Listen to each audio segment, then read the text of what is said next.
আজকে আমরা একটি গুরুত্বপূর্ণ সময় সকলে এখানে একত্রিত হয়েছি। দেশের একটি গুরুত্বপূর্ণ সময়। কিছুদিন আগে দেশে নির্বাচন হয়েছে। এই নির্বাচনের মাধ্যমে গণতন্ত্রের যাত্রা শুরু হয়েছে।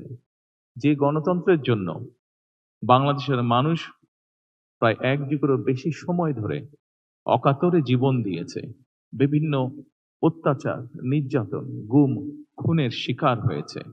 এত ত্যাগের বিনিময়ে আমরা আজকের এই গণতন্ত্রের যাত্রা যেটি সূচনা হচ্ছে বা হয়েছে নির্বাচনের মাধ্যমে, সেটির সুযোগ পেয়েছি। এই ত্যাগের মাধ্যমে, এই আত্মত্যাগের মাধ্যমে হাজারো মানুষের অত্যাচার, লক্ষ মানুষের নির্যাতনের মাধ্যমে আমরা আমাদের বাক, ব্যক্তি স্বাধীনতা, গণতান্ত্রিক অধিকার চর্চার সুযোগ আমরা ফিরে পেয়েছি। সেজন্যই প্রথমেই আসুন আমরা আল্লাহর দরবারে শুকরিয়া আদায় করি।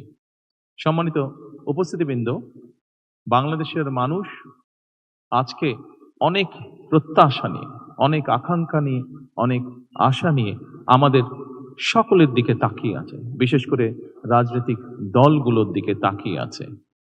আজকে আমাদের এই ইফতার মাহফিলে আসুন আমরা আল্লাহর নামে শপথ গ্রহণ করি যে আমাদের আগামী দিনের কাজগুলো হবে এই দেশের মানুষের ভাগ্য পরিবর্তনের জন্য। আসুন আমরা আল্লাহর দরবারে সেই রহমত চাই যার মাধ্যমে আল্লাহ আমাদেরকে এই দেশের মানুষের ভাগ্য পরিবর্তনের জন্য, এই দেশের ভাগ্য পরিবর্তনে কাজ করার তৌফিক আমাদেরকে আল্লাহ তাআলা দিবেন।